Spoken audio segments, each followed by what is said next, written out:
എനിക്ക് എൻ്റെ ഒരു വിഭാഗം ഈ പാർട്ടിയിലില്ല. എൻ്റെ ഒരു വിഭാഗത്തെ സൃഷ്ടിക്കാൻ വേണ്ടിയുള്ള ഒരു ശ്രമവും എൻ്റെ സാമാന്യം ദീർഘമായിട്ടുള്ള പൊതുജീവിതത്തിനിടയിൽ ഞാൻ നടത്തിയിട്ടുമില്ല. അതുകൊണ്ട് തന്നെ നിങ്ങൾ ഈ പറയുന്ന ശശി വിഭാഗം എന്ന് പറയുന്നതിനെ പരിപൂർണമായി ഞാൻ അവഗണിച്ചു തള്ളുകയാണ്. ഇതിൽ അല്പം പോലും യാഥാർത്ഥ്യമില്ല, യാഥാർത്ഥ്യത്തിന്റെ ഒരു കണിക പോലും ഇല്ല. ഇത് നേരത്തെ ഞാൻ വ്യക്തമാക്കിയതാണ്. പിന്നെ വീണ്ടും വീണ്ടും നിങ്ങൾക്ക് ഈ സംശയം ഉണ്ടാകുന്നത് എന്തിന്റെ മുകളിലാണ്? അങ്ങനെ ഉണ്ട് എന്ന് സ്ഥാപിക്കലാണോ നിങ്ങളുടെ വലിയ താല്പര്യം? നിങ്ങളുടെ ഉദ്ദേശം അങ്ങനെയാണോ? അങ്ങനെയാണെങ്കിൽ നിങ്ങൾ ജയിക്കൂല. അങ്ങയുടെ താല്പര്യം കാണിക്കുന്നവര് ആളുകൾ തങ്ങളോടൊപ്പം മണ്ണാർക്കാട് മേഖലയിൽ നിന്നിരുന്ന ഈ ഹരിപ്രസാദ്, അഷറഫ്, ഷഹാന കല്ലടി തുടങ്ങിയ ആളുകളൊക്കെയാണ് മത്സരിക്കുന്നത്. അല്ല, അങ്ങയോട് ഒപ്പമുള്ള ആളുകളോട് പാർട്ടി ഇത്തരത്തിലൊരു എന്നോടൊപ്പം നിന്ന ആളുകൾ എന്ന് പറയുന്ന ഒരു വിഭാഗമില്ല. ഞാൻ എടുക്കുന്ന പല നിലപാടുകളോടും അടുപ്പം കാണിച്ച ആളുകൾ ഉണ്ടായിരുന്നത് അവരൊന്നും എന്റെ വക്താക്കളല്ല. എനിക്ക് കമ്മ്യൂണിസ്റ്റ് പാർട്ടിക്ക് അകത്തോ പുറത്തോ എനിക്ക് ഒരു ഏജൻസി ഇല്ല, ഒരു ഏജന്റും ഇല്ല. എനിക്ക് പറയാനുള്ള കാര്യങ്ങൾ ഞാൻ തന്നെയാണ് പറയുക. അത് വേറൊരാൾ പറയുന്ന അഭിപ്രായങ്ങൾ എൻ്റെ അഭിപ്രായമായിട്ട് ദയവ് ചെയ്ത് മീഡിയ അത് കൂട്ടിക്കെട്ടരുത്. താങ്കളുടെ അറിവോ നിർദ്ദേശമോ ഇല്ലാതെയാണ് അവർ മത്സരിക്കുന്നത്. 100% എന്തായാലും നിങ്ങൾക്ക് തർക്കം. എനിക്കിവിടെ മത്സരിക്കുന്ന ആളുകളെ പറ്റിയൊന്നും എനിക്ക് യാതൊരു ധാരണയും എനിക്കില്ല. ഇപ്പൊ നിങ്ങൾ പറയുന്നു 10 ആള് ഈ താലൂക്ക് ഗ്രാഹക മത്സരിക്കുന്നുണ്ട്. നഗരസഭയിൽ മാത്രം? നഗരസഭയിൽ മാത്രം 10 ആളുകൾ. നഗരസഭയിൽ 10 ആള്. എനിക്കറിഞ്ഞൂടാ, അവരാരും എന്റെ അടുത്ത് വന്നിട്ടില്ല. ശശിയേട്ടാ, ഇതിലേ ഇപ്പോ അങ്ങ് ബ്രാഞ്ചിലേക്ക് തരം താഴ്ത്തപ്പെട്ട ഒരാളാണ്. അങ്ങക്കൊപ്പമുള്ള ആളുകൾ പല ഘട്ടങ്ങളിലായിട്ട് പാർട്ടിയിൽ നിന്ന് ഇത്തരത്തിൽ നടപടി ഏൽപ്പിച്ചിട്ടുണ്ട്. അങ്ങക്കൊപ്പം നിൽക്കുന്ന ആളുകളെ പാർട്ടി ഇത്തരത്തിൽ ഇങ്ങനെ തരം താഴ്ത്തുന്നു എന്നൊരു തോന്നല് ചില ആളുകൾക്കെങ്കിലും ഉണ്ട് എന്നുള്ളതല്ലേ ഇതിൽ കാണുന്നത്? അതൊക്കെ ഉണ്ടായിരുന്നു വരുമല്ലോ. കാരണം സ്വാഭാവികമായിട്ടും നമ്മൾ കഴിഞ്ഞ കുറെ കാലമായിട്ട് പൊതുരംഗത്ത് നിൽക്കുന്നയാൾ എന്നുള്ള നിലക്ക് പിന്നെ സ്വാഭാവികമായിട്ടും എനിക്ക് സംഭവിക്കുന്ന ഓരോ പ്രയാസത്തിലും അവർ വേദനിക്കുന്നത് സ്വാഭാവികം മാത്രമാണല്ലോ. അതിന്റെ അർത്ഥം അവരെല്ലാം സ്ഥാനാർത്ഥികളായിട്ട് വരുമെന്നല്ല.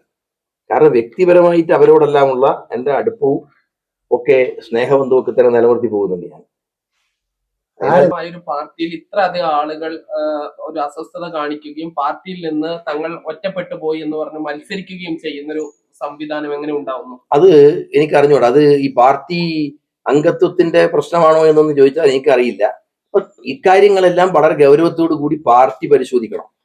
ഈ തെരഞ്ഞെടുപ്പിൽ നിങ്ങൾ പറയുന്നത് പോലെ സ്വതന്ത്രമായ കാഴ്ചപ്പാടോടുകൂടി മത്സരിക്കുന്ന പാർട്ടിക്കാരുണ്ടെങ്കിൽ അവരും പരിശോധിക്കണം.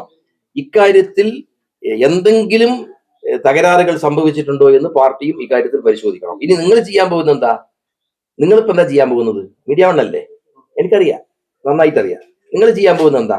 ഈ ഒരു ഒറ്റ വാചകം എടുത്ത് നിങ്ങളതും കൊടുക്കും. അന്നേരം കൊടുക്കുമ്പോൾ ഞാൻ എന്റെ പ്രതികരണം ഞാനങ്ങ് പറയും കേട്ടോ.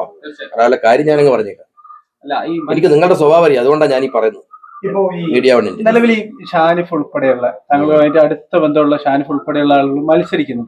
സ്വാഭാവികമായിട്ട് അവർ ആശംസകൾ തേടി താങ്കളുടെ അടുത്തേക്ക് വരുമ്പോൾ പരിഗണിക്കും. വരെ വന്നിട്ടില്ല. അല്ല, പരിഗണിക്കും.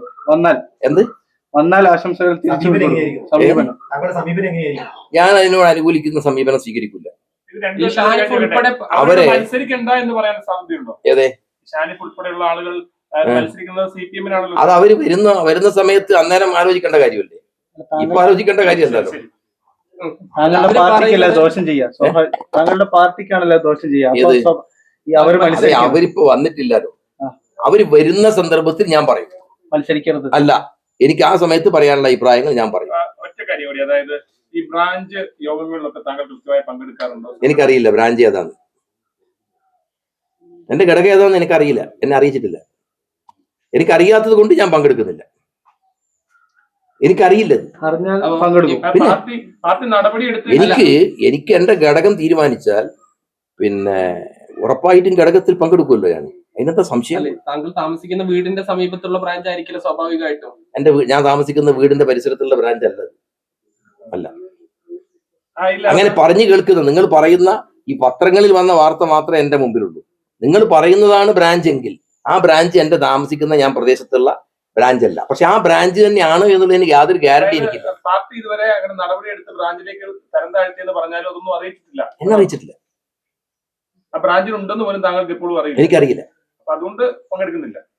ബ്രാഞ്ച് അറിയാത്തതുകൊണ്ട് പങ്കെടുക്കാൻ പറ്റില്ല. രാജ്യത്ത് മുഴുവൻ നടന്നിട്ട് ഏത് ബ്രാഞ്ചിലാണ് ഞാനെന്ന് ചോദിക്കേണ്ട ആവശ്യം എനിക്കില്ല. സ്വാഭാവികമായിട്ടൊരു സംഘത്തിന് ലോക്കൽ സെക്രട്ടറിയോട് ചോദിച്ചാൽ ബ്രാഞ്ച് കൃത്യമായി മനസ്സിലാവില്ല. അത് തൽക്കാലം എനിക്ക് പറ്റില്ല കേട്ടോ. 21 ലക്ഷത്തോളം സന്തുഷ്ടരായ ഉപഭോക്താക്കളും 2 ലക്ഷത്തോളം തിമിര ശസ്ത്രക്രിയകളും പൂർത്തിയാക്കിയ മലബാറിലെ ഏക കണ്ണാശുപത്രി Al Salama eye hospital, hospital road, Perinthalmanna.